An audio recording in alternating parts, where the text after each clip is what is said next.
are pretty famous already. Whoa. It's a, No, we're live, dude. We are this is definitely excellent. we're I'm definitely went live. That's what happened. That's this what is exciting. happened, baby. Let's make some cool arts. Yeah, let's Well, uh let's talk about some really cool shit here. Um, yeah. yeah, there we go.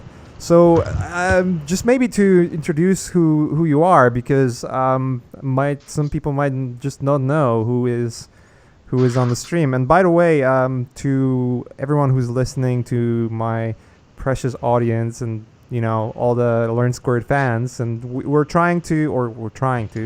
gonna soon add little disclaimer or a little text somewhere in the menu of the screen, so you guys can actually see who's invited, who's talking and whatnot. So we're gonna definitely do that. So yeah. So we have Hunter Rosenberg with us today. I invited Hunter because I have a couple of questions to him, and he seemed to be very open to talk about those and help me out with some of the ZBrush stuff that I'm just having serious problems with, and it's like a part of a little learning exercise, little learning experience here. And dude, thanks for accepting the invite and joining us. It's no problem at all. I'm very excited to help, and I'm ready to show people how to make some kick-ass displacement maps for sexy skin and lips. Sexy. Because Sexy without the skin, no sexy time. So as some of you probably know, I've jumped into ZBrush, pretty much balls deep into ZBrush recently. I've been posting some of the work in progress of character that I'm building in ZBrush, and as I go, I learn and make horrendous mistakes.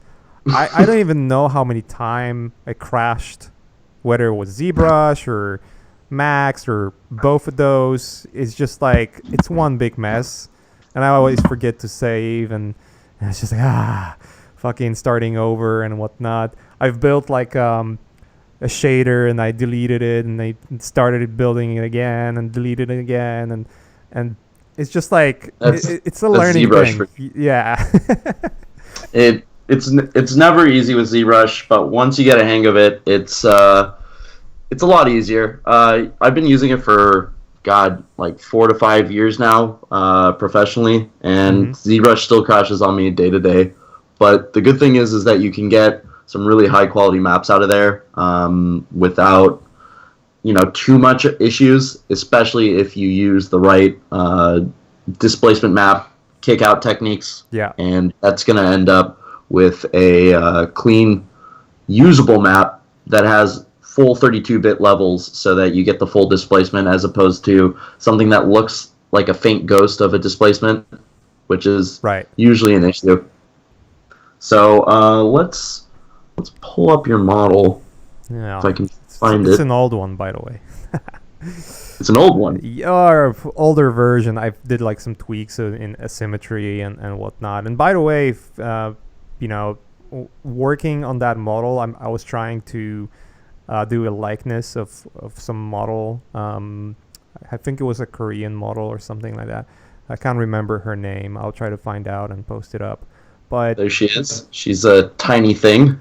Yeah, tiny model. I'm actually curious. This first question to you. For whatever reason, it is really tiny when I export it from ZBrush, and I'm not entirely sure why it's happening that way. Normally, the way that I base my units in at least Maya, ZBrush, or any other program, 1 square equals 10 centimeters, and that usually gives a really good a base for height. So a normal human's like 180 centimeters. Yeah. So that's about 16 to 18 squares. So I'm just gonna group her for now. I'm gonna scale her up. Question, because I basically go Z that character from DAS 3D to ZBrush, and then kicked it out to Max, and then it was just 100 times smaller than it's supposed to be. Really? Yeah. I ZBrush usually when you're kicking it out, are you kicking it out as a OBJ format or are you kicking it out as OBJ. a there now it's possible that you might have accidentally scaled the size within ZBrush because Hmm. normally there has been times though there has been times where in ZBrush I kick out an object or put the object in and then I'm undoing stuff and it scales it weird. So if you hit Right. undo too many times really early on, that can shift its position, its size, and its scale. So that's something really to pay attention to when it comes to that moment. Hmm. Right now, I'm just taking a look at the maps. If we take a look at her So face, the reason I'm asking about this is because yes, from I was looking at some of the things you told me about using especially 32-bit float export of the character like the displacement maps. right. It's really important. What's the scale of the character, isn't it?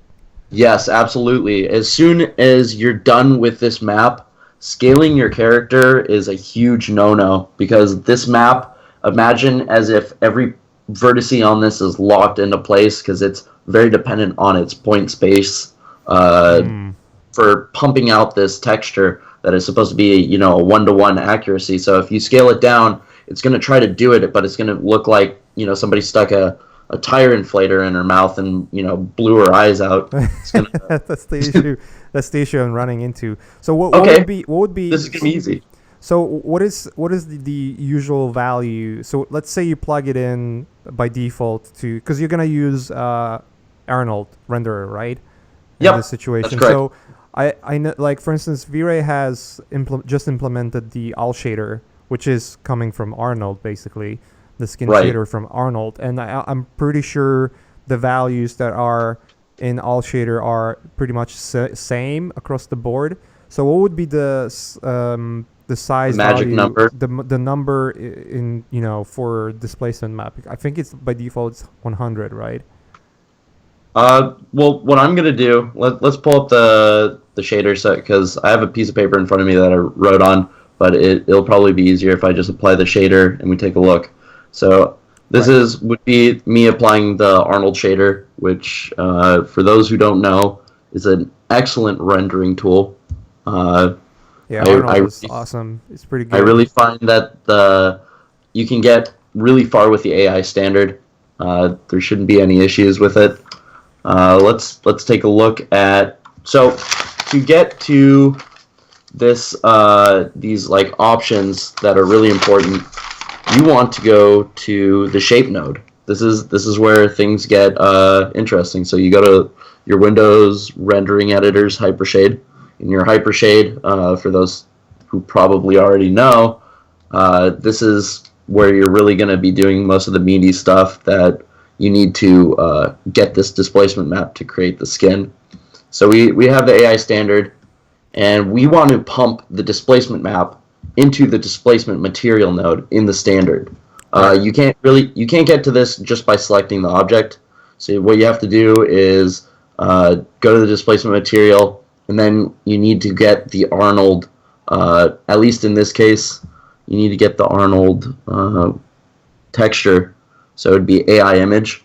Now what's going to happen is that your AI image is going to start doing these automatic linkings. You don't need the displacement shader. That's just going to fuck shit up.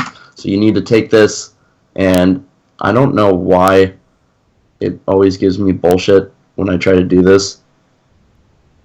I need my mouse for this. It really... I think should there is just... an option in Oh, there we go. that Okay. Does it work with mouse and it doesn't work with the tablet?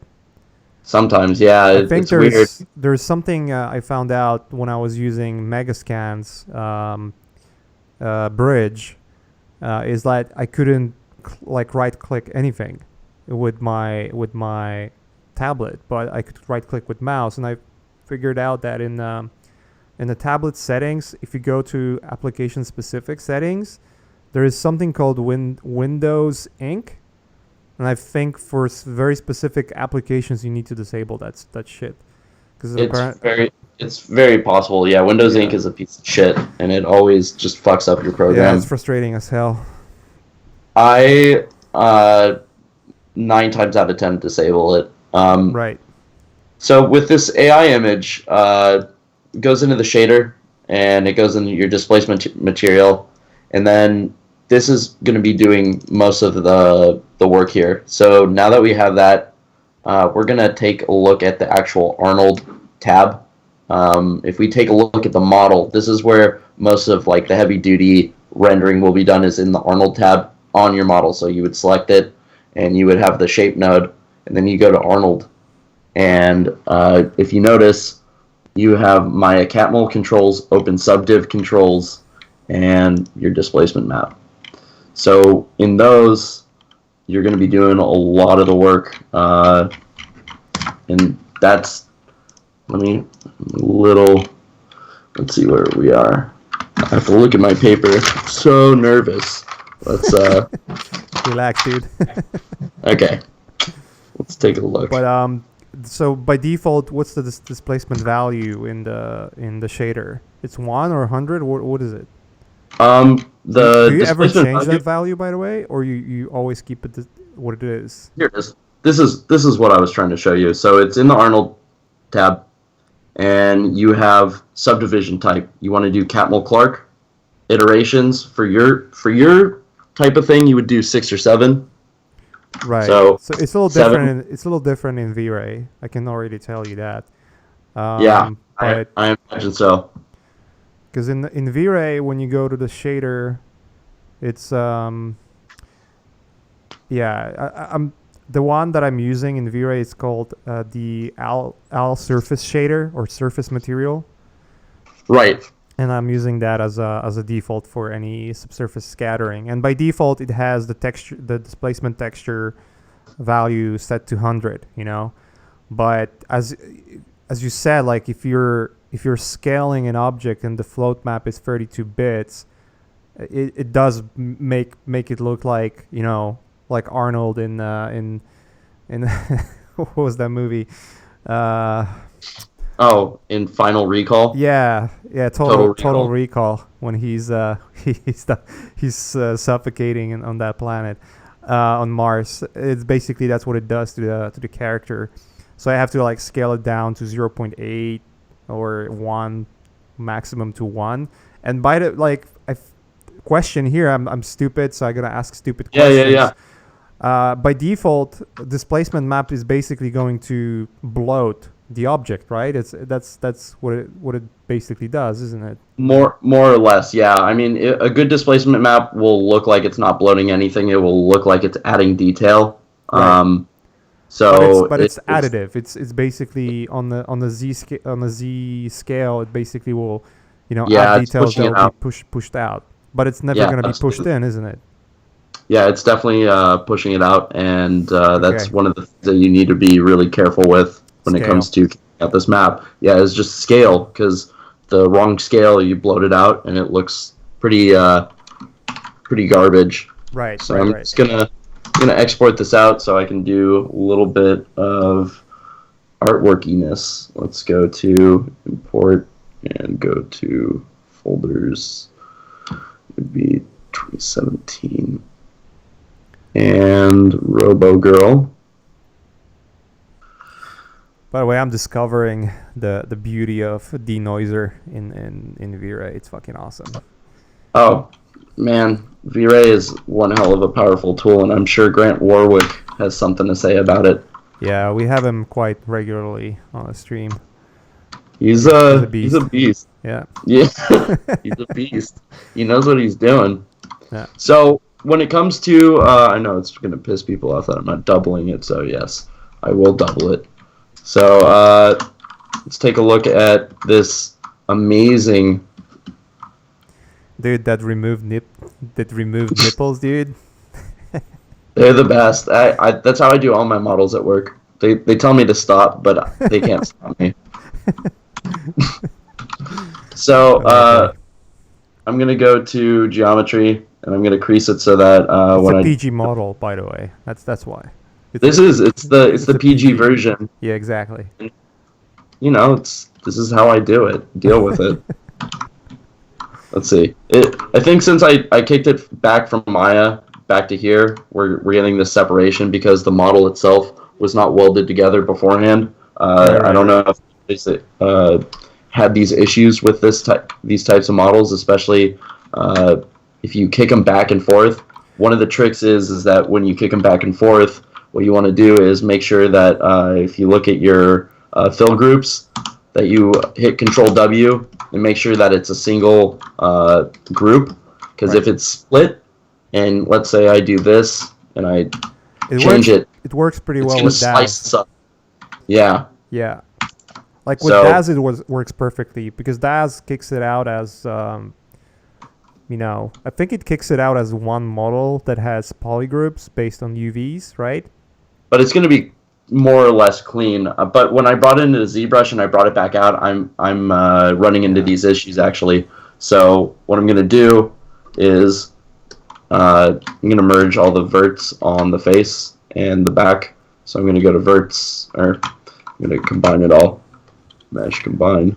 So before we go like into weirdness, I think we should start with with ZBrush as you're doing. Like get to ZBrush, do some little modification, and look at what has to be done with with the map itself, and then what the settings are going to be to export it correctly. Because I think that's the biggest issue I'm having currently. It's just whatever. Like for instance, the map that I'm exporting with sort of like the more or less the setting you've sent me, it seems like it exports well, but when I open the map, it's just gray, and I have to really go in and crank it up with the levels in order to see. It absolutely has to be gray. No, you're actually seeing something right. So I was thinking about that. I was laying in bed one night and I was thinking about what you said about that. Anyways.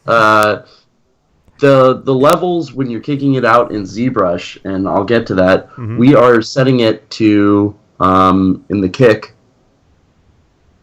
multi-map exporter, and we go to export options and displacement maps. Notice I set the mid for the displacement mid value 0.5. That means that it starts at gray. So technically, I think for you in V-Ray, it actually might work better if we start the mid at 0, because that's a black to white or a white to black, as opposed to that's what I've read. Like when you're apparently with V-Ray, it's better to use a value of 0. Okay, then this is probably where you're running into issues, because in Arnold you get some really tight displacement with the 0.5. That's just the way that I was brought up, but I honestly think that this would be the one thing that maybe that you're missing from the whole recipe. Right. But let's go through the whole process anyways. Like with applying some displacements and. So now that I merged everything, it's nice and merged now, more or less. Yeah, no, it's totally merged. Great. So I'm gonna control. See, I just Control Z'd and something happened that I don't see. Went back to that. I probably should go to this one. So that's just one thing to be careful is like when you import objects, Control Z can be very dangerous, especially early on. Stuff like this can happen. So I'm gonna re-import the girl unless I'm just missing her ear, which is we're missing her ear. Excellent. I think we can go on from here though. I'm gonna divide it. And I'm going to take off the polyframe. So let's do, since I kicked out a map a while ago to create textures for this. I'm actually going to import that and use that to start doing skin so that we can have something quick to base off of. Let's go to texture. And what I did was I actually flipped. Like I went to a grayscale and I started playing with the reds and yellows to bring out the skin pores that I wanted, and then I inverted it, so that way I can get the pores that I do want in the skin that I don't, so it stays without getting too bloated. So let's go to a gray shader, and let's take a look. So what I like to do, this is a cool little technique so you can get very minimal bloating in your model and still be able to get the porous textures. I like to store a morph target. Usually I like to go up to, as high as you can go, especially for like a pore map, because you need all the detail you can get in ZBrush, really. It's a very resolution-based program. So I'm going to go, and I stored my morph target. Now I'm going to go to standard brush. I know standard brush is everyone's favorite, as it is mine. So I'm going to take this intensity down to like 2. You don't really need much. One thing that you really need to see what you're doing is you turn off your texture, or actually I'm one step ahead of myself. You want to go to your masking. So you go to masking, which is, somebody help me, where's the masking? Here it is. And then you go to by color and by intensity. I think the screen froze for a second. Oh. Yeah. Is it good? You might want to you might want to stop and start sharing it again. Okay. Go to meeting. So we're at go to meeting, and I see it. Do you guys see it? No, it's still frozen. I've disabled. Let me. You see like at the blah. Let me see. You know what? I'll do this. Give me a second.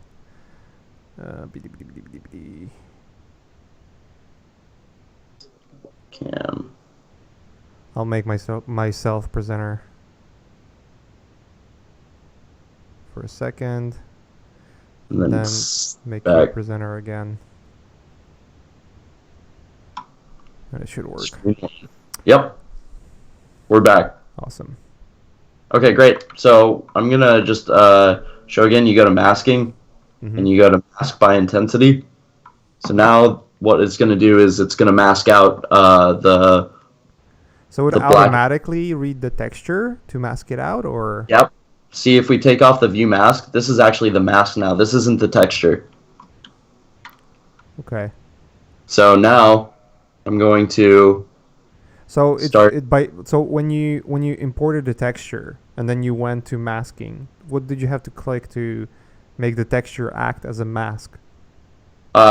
Mask by intensity. Oh, okay. Okay.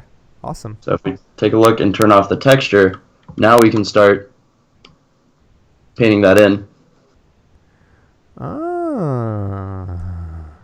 Yeah, I can hear you creating. Flowing. Yep. See, now we're getting really nice and heavy with it. Damn, Daniel. Damn, Daniel. Back at it again with that With black the and white ZBrush. mask. Yeah, this is awesome. A great way to go. So for instance, your proper workflow then would be getting like a really fucking awesome texture, like displacement texture mask or displacement texture in Mari, and then I got it from the texture that you gave me.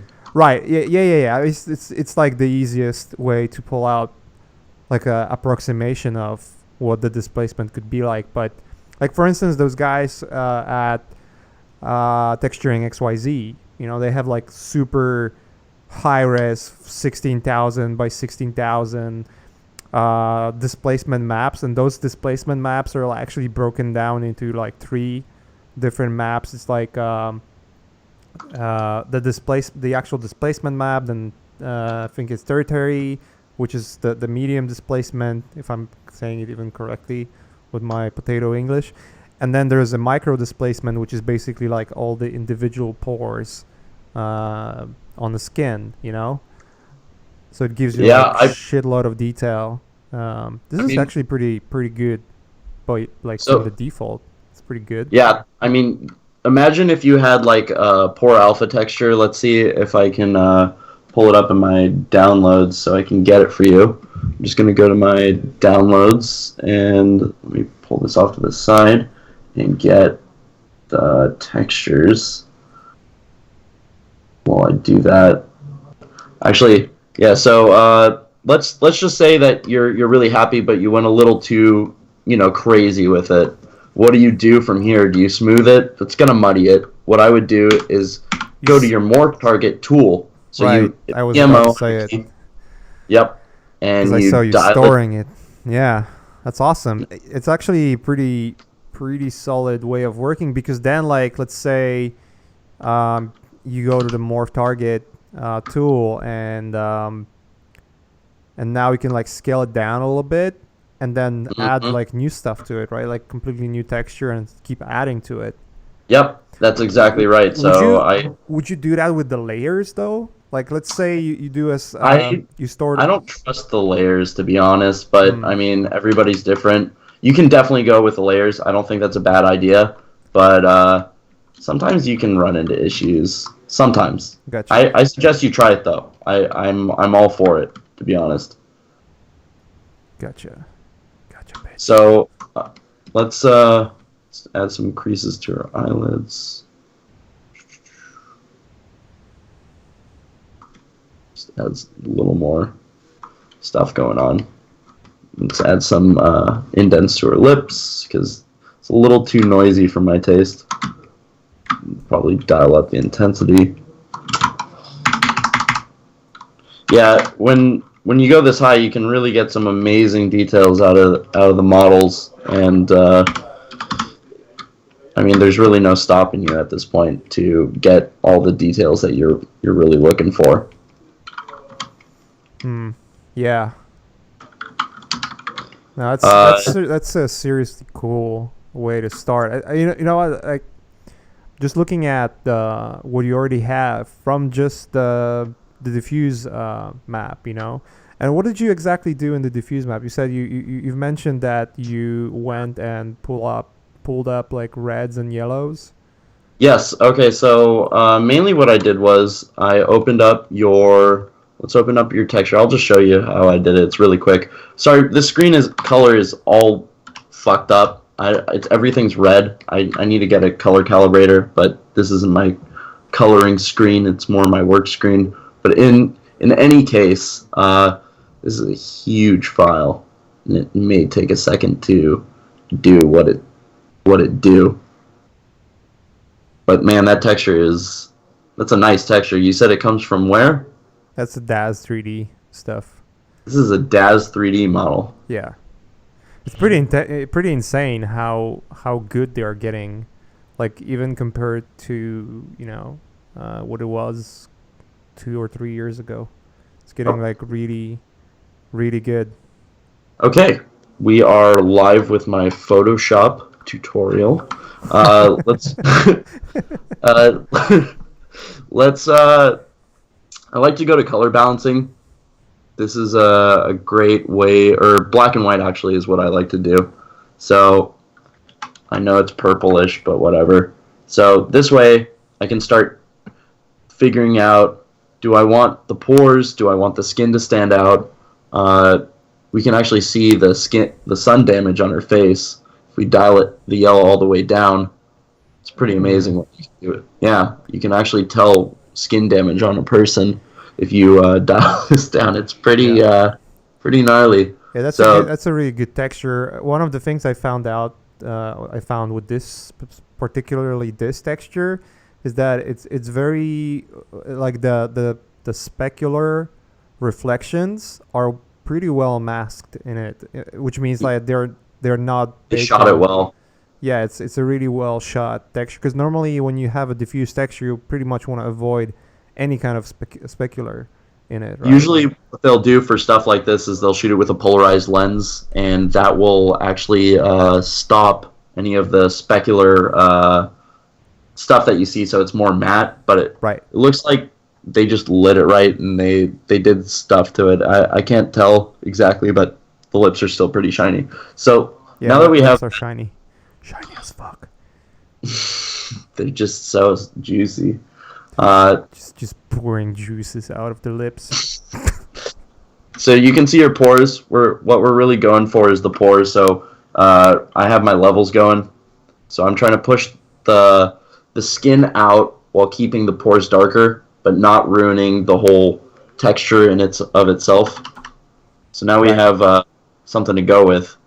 And now I'm going to invert it. and now we have a map one level away from what I want. It's perfect. So this is pretty much more or less as you can see from the last start one. to see pores for sure. And that's just what I use, and then I pump it in, and then this is what we get for the skin texture, for a nice base skin texture. If we take a look, what I like about your approach is that you could apply it to the whole body that way. Because basically totally. what you do is you could make all the changes that you did with adding those different layers of adjustments. You can basically take that and make this an action in Photoshop, and then basically automate all the other textures to quickly become like the your displacement textures to work with in ZBrush. I mean, this is like a great way to really just get in there and get out and get your stuff done. Usually in the with the industry, it's like, how fast can you do this and how many can you do at the same time? Right. And you just try to automate as much stuff as possible. That's awesome. It's a really legit way of working. Really cool. Oh, go ahead. I didn't consider doing it that way. I was like looking at the texturing XYZ and all that stuff, and obviously it's you can get much more realistic results that way. In a way, like when you zoom your camera to like macro level to see all the skin pores. But how often you actually do that in your images? It's so rare. Very and rare, also, isn't it? This is the base layer, so you could then on top of this go ahead and use your pore tools and get actual like proper pores stretching across the face here where you need it. But this is like a great base texture, and then you can really just lay into it as much as you like. You need something. If you don't have anything like laid down, it just becomes really, really lengthy and really just laborious. So as long as you can get it to look real enough, from which I'm guessing you're going to be rendering stuff like this, that'll pass. Unless you're like zooming into the nostril, it's just not going to probably cut it. But for this, totally. 100%. Let's say that we're happy with this. Let's say that I for a good. It's a good starting point for sure. I just want to very good. Cut into her cheek. Very good.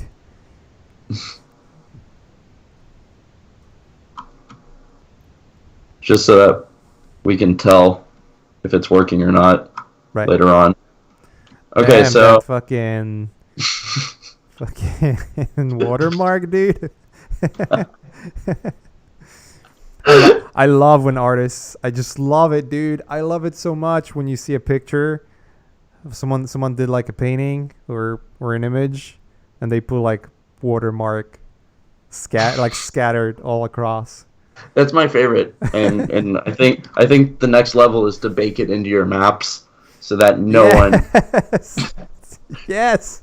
So when you look at the image, hey, look, I created the fucking stamp on her face. Because it's moving to, can I see this in 3D on the web now? And you got to bake it into your normal maps. This is the next generation of watermark, and I'm saying it here, folks. Displacement maps will have watermarks. You should file for patent. I tried, and somebody beat me to it, but that's okay. It's patent pending, so we'll see if it goes through. On that note, oh boy, let's take a look. So we're gonna drop this down. We're gonna drop it all the way down to its lowest level at this point, and it looks like my ZBrush is having a mini stroke. I can smell my processor just toasting itself. It takes like a long time to shit those maps out, right? In multi. multi-text Okay, explorer. once you start going with the maps above 10 million, you start running 10 to 19 minutes. Per map. Anything, yeah, anything lower, it's like 2 or 3, which isn't too bad. Especially imagine if you're at work and you have to bake out like 10 maps then and there, and each map of part of the body is a 10-minute map. You're running into A day. a day's worth of iterations and work. So Yeah. it's pretty brutal, but it can be done. It just depends on how much time you have and how much patience you have. Because as you can see, I'm just trying to shoot myself back down, and ZBrush is fighting me every step of the way. But looks like ZBrush is like, fuck off. it's funny because it's allowing me to rotate, but it's not allowing me to. I think it froze again, by the way. God damn it. Wait, are you sure it's not my Yeah. computer? No, it's frozen my end. Okay, so I'll let you. Yeah, let me do this trick real quick. So people can see my amazing screen. I'm rendering fuzz. Face fuzz. Wait, you are. Yeah. Well, I'll be. Let me quickly fix that, guys. I'll do it in a second. Boom. No, I don't need that, and I'll make your presenter again. Give me one second. Waiting I need for... to figure out a better solution. And by the way, guys, because we're using GoToMeetings, and GoToMeetings is working pretty well, but sometimes for whatever reason, depending on like the internet traffic or maybe times when we're running it, it can easily get out of control and crash a couple of times. Like it just freezes randomly. Did you get the invite to share screen? I think you should have. I am sharing the screen now. Okay, it doesn't show up.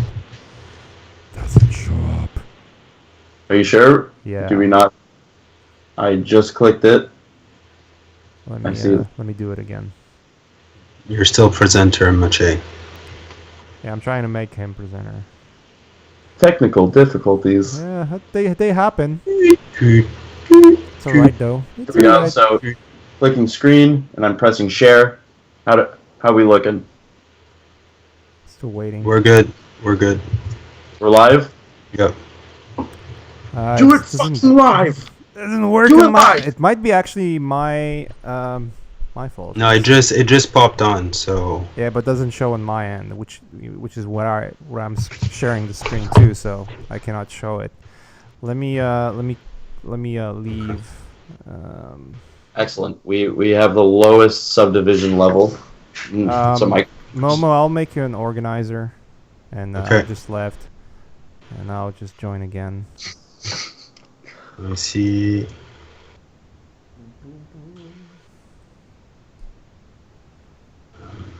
Just 1 second.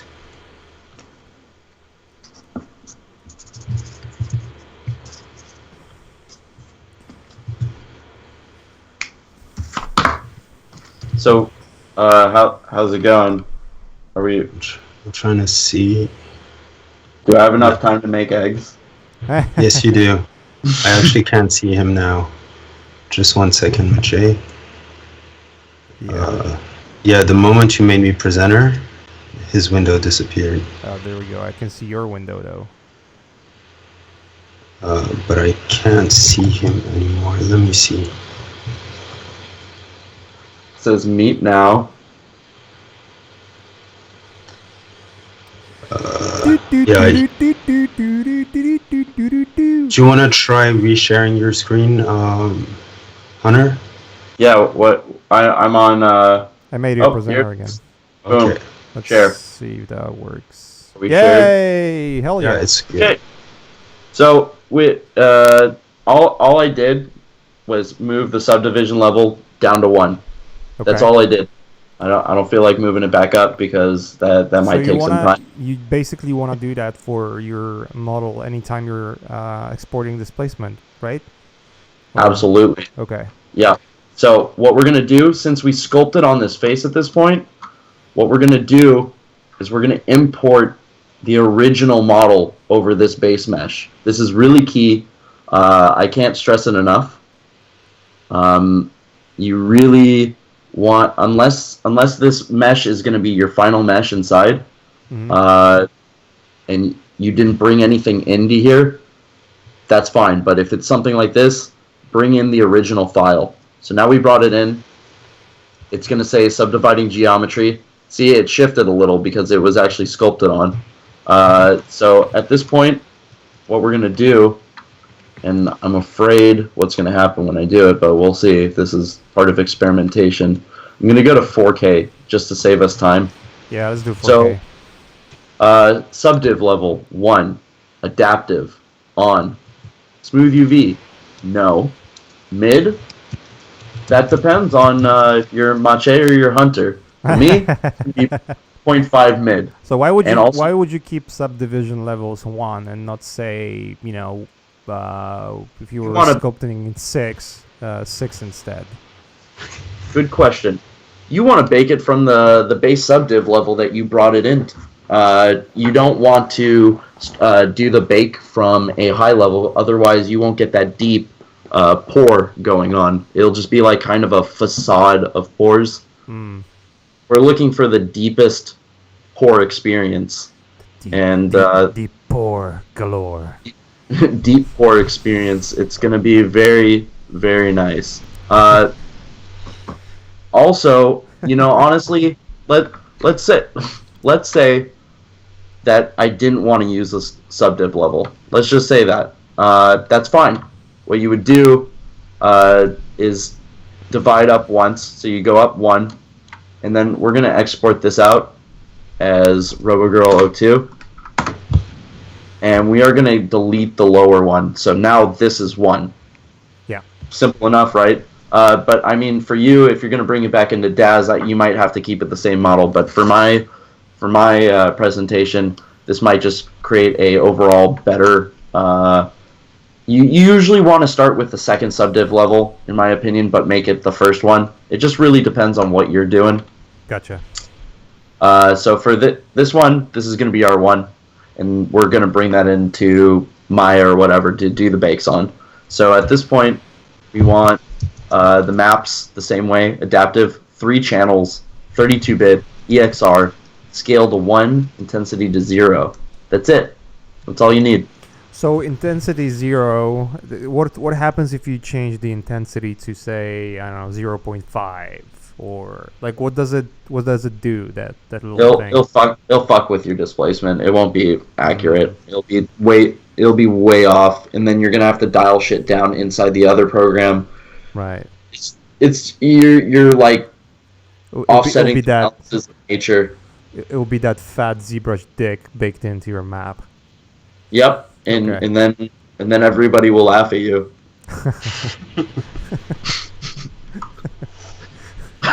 It'll be the worst. So, that being said, I'm gonna hit the bake, and God willing, it won't take too long. No promise. You know what? For the sake of time and sanity, I'm gonna kick down a level to 5, because I don't want us waiting 19 minutes for a map to bake. Yeah. Because that just might be a little too long. So I'm gonna go and delete higher. So now this is good enough for us. I don't think we need any more. So I'm gonna go back. Yeah. I just want to see how it works. Okay, so if it translates exactly 1-1 as it should. Okay, so we're gonna do create all maps now, and I'm gonna tell it to, in the lip test, RoboGirl01, save. And now we just wait for it to bake in the oven. It's going to tell you to wait. And at this point, you don't want to touch ZBrush. I can't say that enough. Yeah, it will crash otherwise. It will. It's like super sensitive in this moment. It's post-coital, do not touch it moment. Yeah, it's I've run into that issue a couple of times. I would do the changes, I would forget to save, and then bake it, and then like, what? It's taking too long, and click it, and like, fuck, just crashed. That's what would happen to me basically several times. Every time. And Yeah. let's say you have a map that's like 30 minutes long or an hour, and then you go to screensaver, you could end up crashing your program because of that. So when you're doing long bakes, make sure to turn off your savers and just like, run up that electricity bill. I don't run screensavers ever. It's just like it fucks with everything, I've noticed. The only screensaver I'll run is the 3D Doom room where, from like 1992. Right. Works pretty well with on Macs. Like the screensavers on Macs are pretty good. I wanted to show my screen, but it's boring as fuck as well because it's rendering. It's just fucking screen that barely ever changes. One of the things I've noticed is that the all surface shader,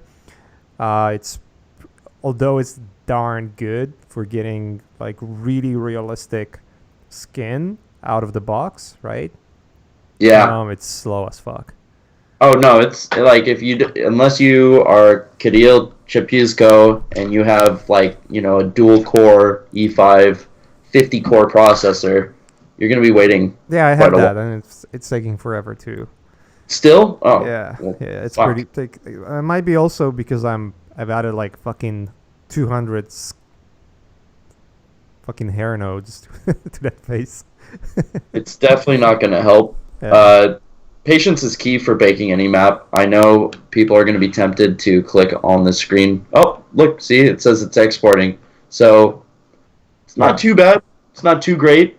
It really depends. Like I said, anything over 10 million, you're going to run 10 minutes plus for every million that you run. Yeah. Especially at 8K. So if you run at 4K, imagine 6 minutes. Anything. So this is exporting a couple of maps, right? It's exported the first one though, which is the face, I believe. It's the problem is because we didn't slice up the body. Yeah. But I think you can use the face same. export already. I think you can go to Maya. I can try and confirm that, but my mouse is running ultra slow. I don't think it exported the map out yet because usually it will give you a signifier in the middle that says exported map right across the forehead. Right on. That's just. I wish ZBrush was more passive. I'm gonna quickly switch screens for people to see it. Yeah, you're probably gonna see it on the live stream in 20. I think it's 20-second delay. I don't want to switch presenters. I don't want to fuck that up, unless it's gonna freeze. But right now it's still working, so I'll keep you as a presenter, and when it's ready, I'll just do and switch the screen so people can see it. But yeah, I'm rendering this. I started adding like a little fuzz under the lips, and on the face itself. One of the things that V-Ray has, one of the reasons what I like V-Ray, it has that denoiser render element, which basically you can I think it's called effects result, which allows you to see like it denoise it works like a median in Photoshop, that noise filter called median, which basically just sort of like blurs every other pixel, and it sort of like finds pixels around that pixel and then merge them together and blur it out. So it's really removing a lot of noise, but for an expense of detail. And this is how the denoiser works. But it's pretty cool because it's just constantly updating. And people who are watching this can clearly see it's fucking taking forever in this render. But that's fine. I have time. I have time to test it out. I want to get to like the really, really deep level of detail. Learn how far I can push it, and when it's gonna just like not add any value to the model itself. But I mean, whoever is watching, you could tell like maybe here in this area, it's not looking that great, but right here under the lips is pretty. It's getting there, I would say. It's getting there. All I know is that my screen is at like maybe negative 0.3 frames a second, but I can tell it's rendering. I think my screen's actually going back in time at this point. I'll show maybe how it looks when it's the model itself. This is the part that I was dreading showing you guys, because like this is like the least exciting moment in ZBrush history. All right, we can wait. It's good to know how long it takes. I mean, it's already. I think it exported a couple of maps already, because I could see repeating messages. So we can definitely. I think the face map is the first one that exports, from what I remember, and then the other maps are followed after. So.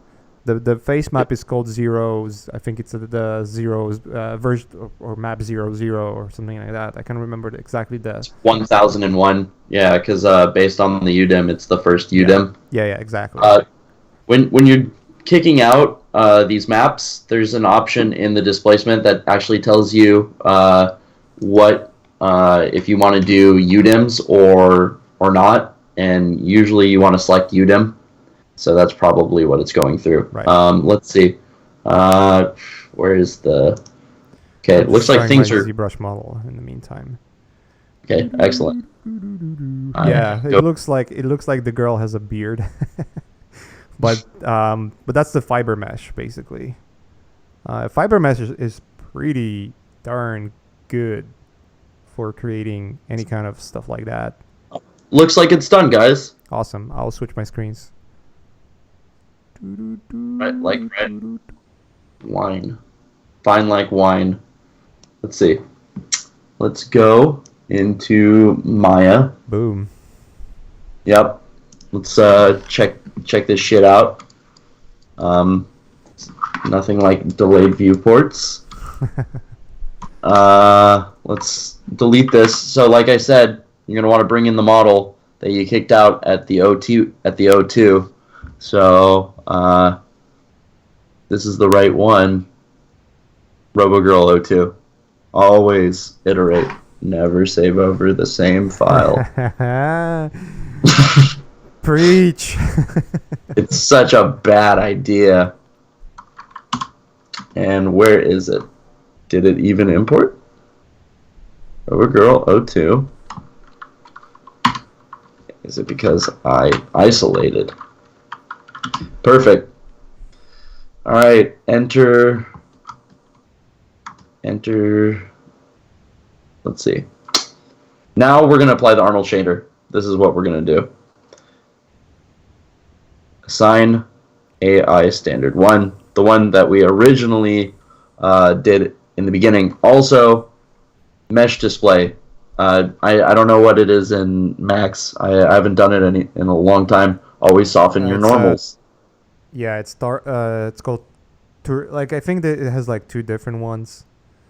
Turbo Smooth and I can't remember the other one. Always soften your normals. I can't stress it enough, kids. So now that we selected it, we have the shape node, and I don't know what the equivalent is in Max, guys. I'm really sorry here, but Catmull Clark, that's what you want. And you want to set it to 6 or 7. We'll start at 6. You want to set the adaptive error at 2. This will help with any like weird buzzing or shit like that. Height, always 1. Bounce padding. Let's see what I wrote. It says on the PC. That gives much more. You have much more control over the way displacement works. I think you can set it up in Max and V-Ray. V-Ray has like its own V-Ray displace map modifier that you can add to the modifier stack in Max, but it's extremely slow. Never use it. Super slow. Slow as fuck. Yes. It's fucking slow, absolutely. Fucking slow as hell. Fucking so slow you want to kill yourself. That's slow. Twice.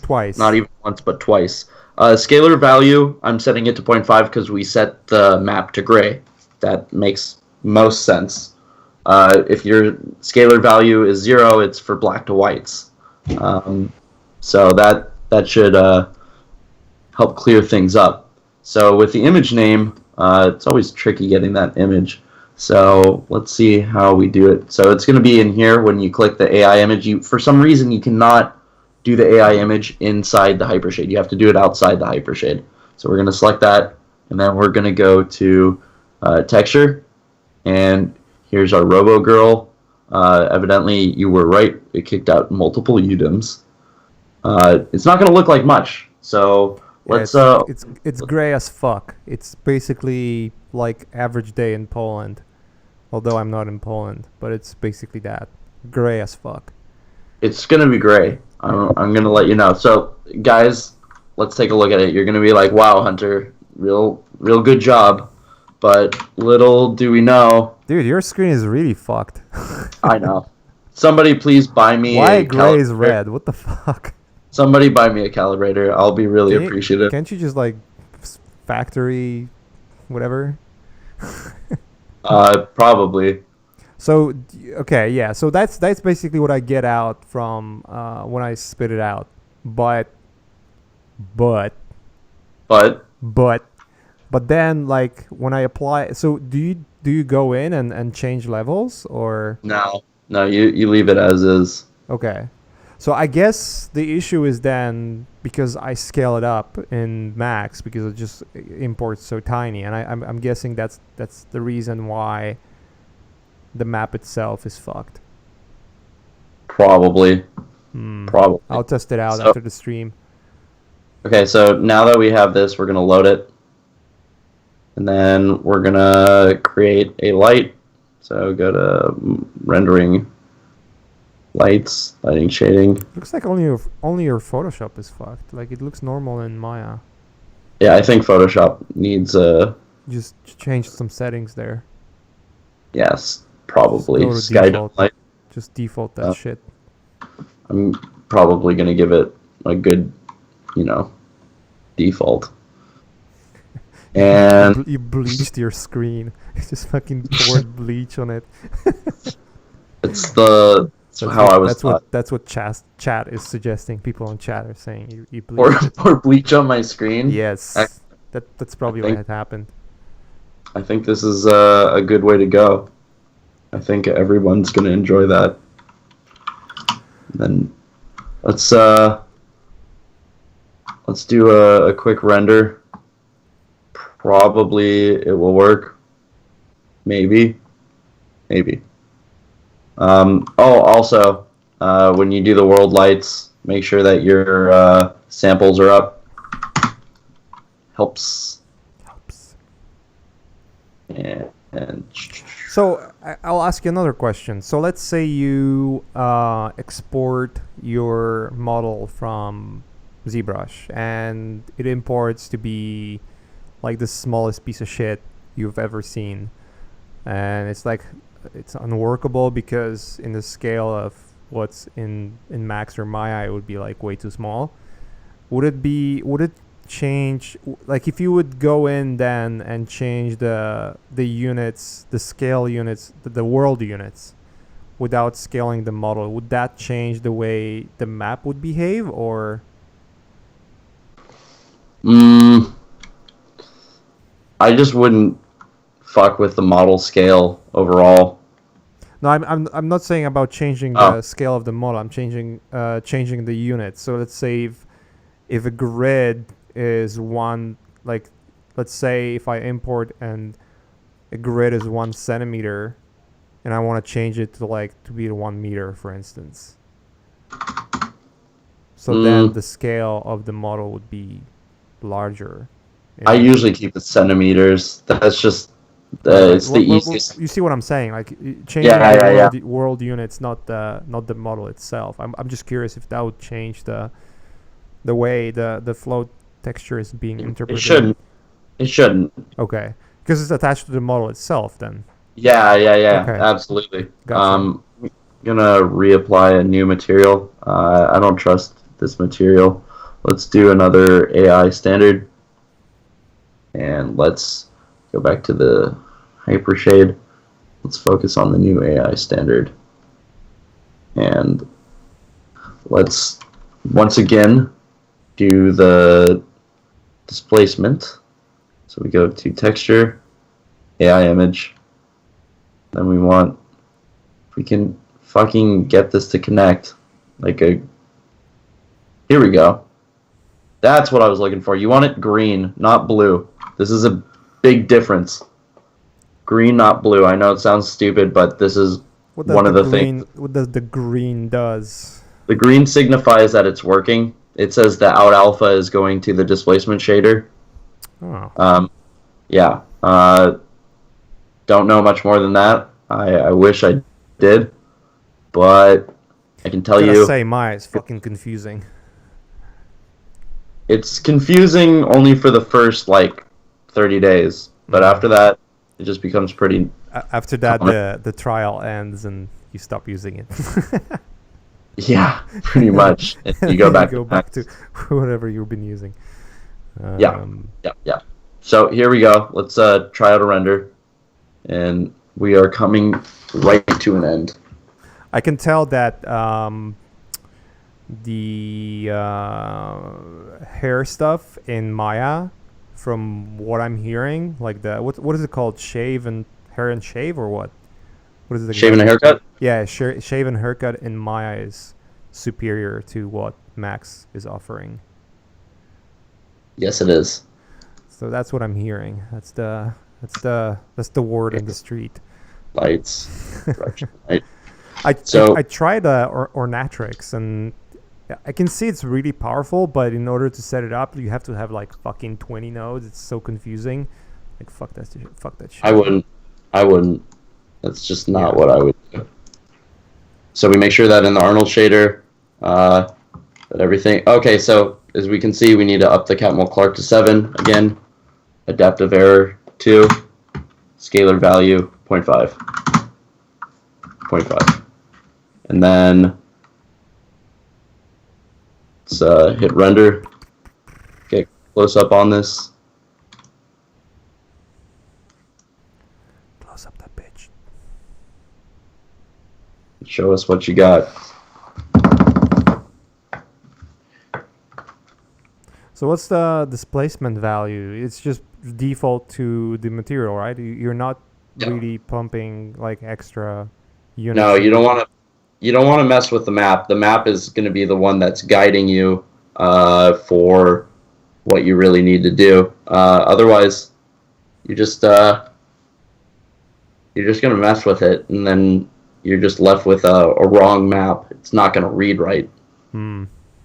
I can tell you it's rendering, though, because it's definitely taking a lot longer now. Yeah, when you introduce displacement, it definitely goes longer. It takes much longer to actually render it out. I can confirm that that's always the case. We are coming to an end of this tutorial very quickly. Okay, what's going on? All right, it works. You know how I know? Because I can see the fucking pores on the face. I think it froze again. Fuck! Oh, God. Oh, boy. Oh, actually, it works. It was a little delay. It's just the lighting at the moment, but I don't know if you can see it. Yeah, you can definitely see a little yeah, you can see it on the lips too. Like lips would be the best indicator that it works, because you did the most work on the lips when considering like the amount of displacement. So that's cool. I mean, the displacement map itself was pretty finite, or like it wasn't displacing the model much, really. No, it wasn't intense, but you want like a really harsh light on it to show up all the pores and stuff. But this is a proof of concept, and it definitely shows that it works. Okay. So yeah, so it seems that the issues that I was running into that basically are causing the problems that I'm having, which is basically me being an idiot, is one, basically rescaling the model, which basically causes all the issues, and then two, because the way I was handling it, so basically when I imported the texture, like, it was doing nothing. So then I just used levels to crunch it really, and then played with the amount of displacement and whatnot. And if I would put too much displacement, it would bloat it like fuck. Otherwise, it would just not even show up. So I think that was the biggest issue, and that's what it is right now in my model. It just blows the model a little bit, but it shows all of the things that I wanted to show. But that's the wrong approach. It's just very confusing. So I need to get back to the drawing board and fix the scaling and all that shit that I was doing wrong. So also, hitting 3. Well, no, you don't have to hit 3. That's just not necessary. I just like to hit 3. So I just moved the light so we can see it, but after that, I think we're solid. Yeah, looks good. Hunter, you have a quick question.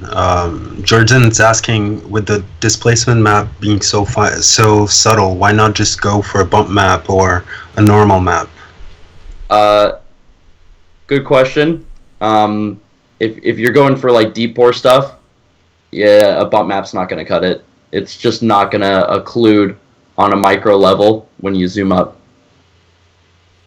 So for instance, if I would want to have like a close up to skin and show all the pores, you need a displacement map. It needs to be displacement. It cannot be bump. Okay. Yeah. Yeah, because I know bump is basically just sort of like, it doesn't really displace the model itself. It's an illusion of displacement. It's an illusion. So I think it works well if you're looking from afar, and if you're not looking at the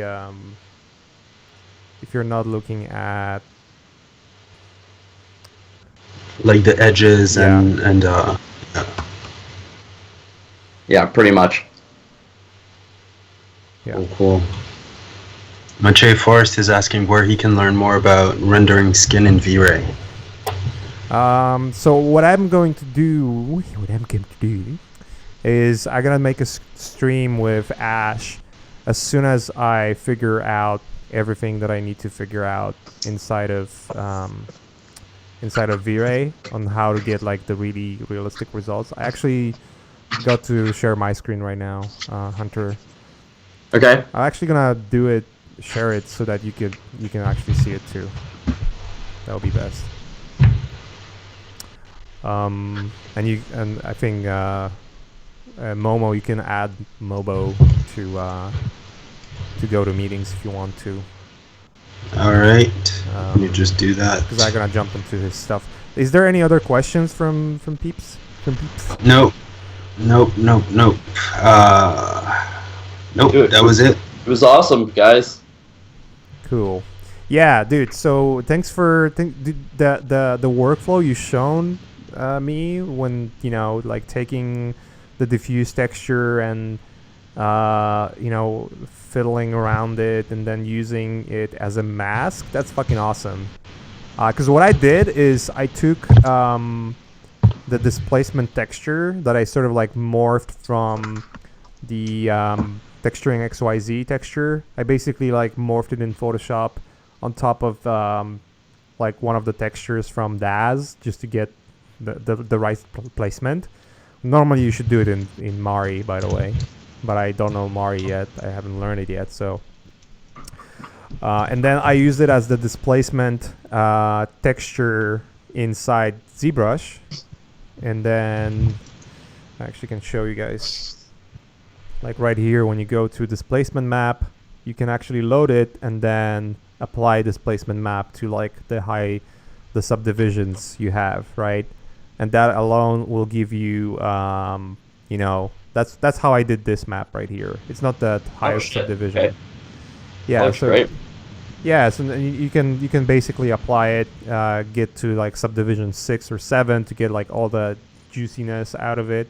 I'm actually gonna up the sub Ds here so you can see it on that subtool right here.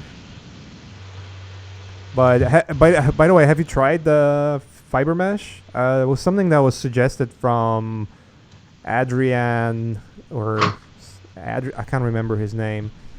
one of the dudes on Facebook hit me up. I'll give him a shout out next time I'm on the stream because I forgot his name. I'm so bad. But he showed me some. He suggested this workflow and showed me like the tutorial how to do it, and it's fucking awesome. So it's maybe not the high enough subdivision, but obviously there's some issues here and there as I'm learning, and I fucked it up a couple of times, but it kind of gives you like really good results. Absolutely. Yeah.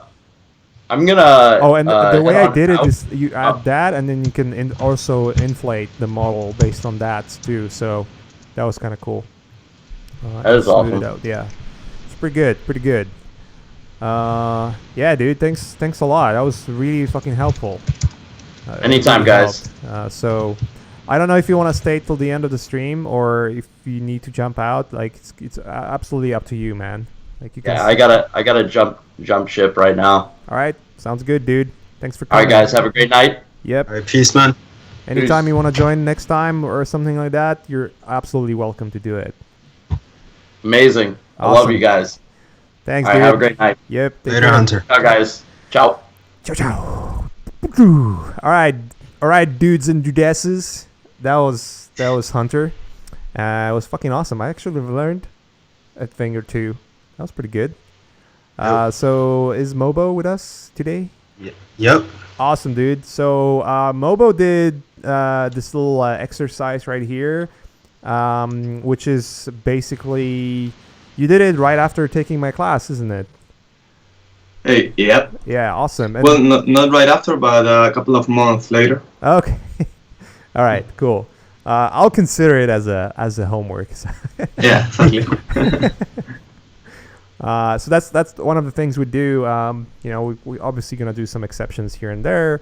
That's gonna happen, but we want to appreciate our students on Learn Squared, and you guys are putting a lot of effort towards being part of the community and also learning from us, and the best thing that can happen to me, Ash, and everyone else who's involved with Learn Squared, Andrew and Momo and whatnot, is to see how you guys are progressing and applying the knowledge that you gained from the lesson itself to your work, basically. So that's really cool.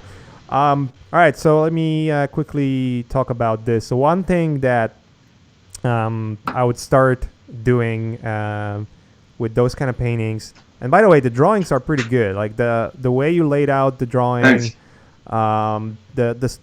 The studies of the character, which is pretty cool because like you did the studies of how the pose would look like. I think the only issue here is maybe the translation. I think the proportions that you have here and the pose itself is a little better than in the final image, because he looks like he's about to fall down. He's sort of like leaning backwards, like towards this direction, right? Yep. And he's like, yeah, he's gonna fall. And also there's because of the way the cloth is right here, like you had a negative space in between the legs, like you didn't put all like cloth all over that person right here, so you kept the proportions of the body pretty much they're pretty good. I think you could tell that this is a shorter character, by the way. Like normally you would probably have more lanky character if you would want to have more of a sort of like a hero, 7 or 8 heads body. This is a smaller character. Also, like the scale of the head itself, or the hat is also giving to that illusion of him being smaller than he really is. The biggest issue is he looks like he's falling down, and I think it's because of the tilt angle. And I'm not sure if I would use the tilt angle. I think you could get away with like more flat camera angle, like more leveled. But I guess like making it more tilted, what it does, and I think I talk about this in my course, is making angular shapes to bring the dynamic to the scene. The more angular shapes you're gonna have in the scene is the more dynamic the scene is going to be. So you could probably do it. The change that I would maybe suggest to, if you really want to have it as a dynamic thing where he's getting ready to fight, and then you have those two characters that are sort of being really aggressive, then you could basically change maybe the perspective so that it would be more, more of a like wide lens kind of deal, Mm-hmm. And then it's just like by default it will feel more dynamic. The only problem with this in this particular image is that you have two guys that are basically not interested in what's going on. Just like That's sort of weird, especially when your master is about to get killed. yeah. Having one of the samurai sort of not looking in the direction, like sort of Yeah, this hurts guy- the storytelling. Yeah, this guy should be facing the wrong. Perhaps he's just very confident. He's I just don't like know. I don't. He's like, I don't give a fuck. I don't give a fuck. I would. So apart from this, it's like it's pretty good composition. There's obviously some small issues. You start getting into a painting, which is nice. I would look more into references in terms of like how the tree is gonna look like and the grass. Like you obviously do that, and there's some details. But the biggest disconnect is like you have a little photo texture here, and then this is looking very painterly. I'll be more consistent with that. I would probably decrease the amount of details that you have here. The only problem with photo textures when you're using them in the painting is that they tend to bring attention because of the sharpness. I'm actually gonna need to move this picture because my fucking face in the corner is covering it. But when you look at the detail you have here on that, element, the leaves and whatnot, the sharpness of it will drag your attention towards it. So you always want to have the sharpest elements where your attention is supposed to be. So you're bringing that here with the lighting, and you could also work with the sharpness, but also you could add more details to the character if you would really want him to stand out. One thing I don't like in paintings in general is when you have the artificial sort of like painterly texture that's sort of like sloppy, a little bit of sloppy. Especially you can see it here. It's like you painted on top and then erased that paint that paint layer. But it's not following any logic. It's more of like random. If anything, I would try to do it so that it's following the logic of the cloth, So if you would say do that and then a little bit of erasing, you're still actually have still a little bit of that directionality in the way it looks, Yeah. And then I could go on forever, but one of the things that I would try to work on also is lighting. I think the areas of the roof and the wall itself, there will be a little bit of more. I'll put more attention towards how global illumination would work here and how those areas would occlude, which of them would be darker, and then decide what kind of time of day it is. And it seems to be like a late afternoon, which tells me that the sun is obviously, it's bringing a lot of like the yellow color in your painting. But what are the clouds in this? Are there any clouds? Is it a cloudy day? Or there are no clouds, which means the sky is going to be pretty blue. If the sky is pretty blue, then you're going to have the ambient lighting on top of, on top of those figures here. Like on the top, it will be more bluish. And then it would also apply to the pillars and, the character top of the heads and whatnot. So it would apply to those leaves as well. And, you would have to, again, I strongly advise to look at references. So those would be the best way to get the most realistic details when it comes to painting. And everyone is using references. Even if you go do plein air and paint from nature, you're basically, nature is your reference at that point. So it doesn't really matter if you're doing plein air or if you're painting from a photo reference. it's still a observation that is going on. You're still sort of observing the point of reference to understand the lighting, to understand the texture, to understand the composition and whatnot, and then build it inside of your painting. So that would be my that's basically what I would do with that paint. It's, again, like, there is a lot of things that could be improved, but I don't think it's a bad start. If anything, you could also maybe add a little bit of extra space here on the side to balance the image a little bit, because it feels like it's like cut short in this area. Yeah. So like adding a little extra space. It doesn't have to be a lot, but just a little bit. You get a 6 out of 10. All right. It's definitely gonna help. So yeah, that's it, dude. Yeah. Hope it helps. Thank you, Maciej. Yeah, No worries, totally. man. No worries. This is what we do on. We're doing those homework reviews every week now. I think Ash is doing them as well, and we're trying to be better and better at it. But it gives you a taste of what the mentorship is like when you join Learn Squirt classes and you sign up for that package. Is that you become the part of like one-to-one conversation with the instructor, who will lead you and get you personal advice of what has to be fixed and whatnot. So cool. Fuck. just everyone's ears exploding right now. Yeah.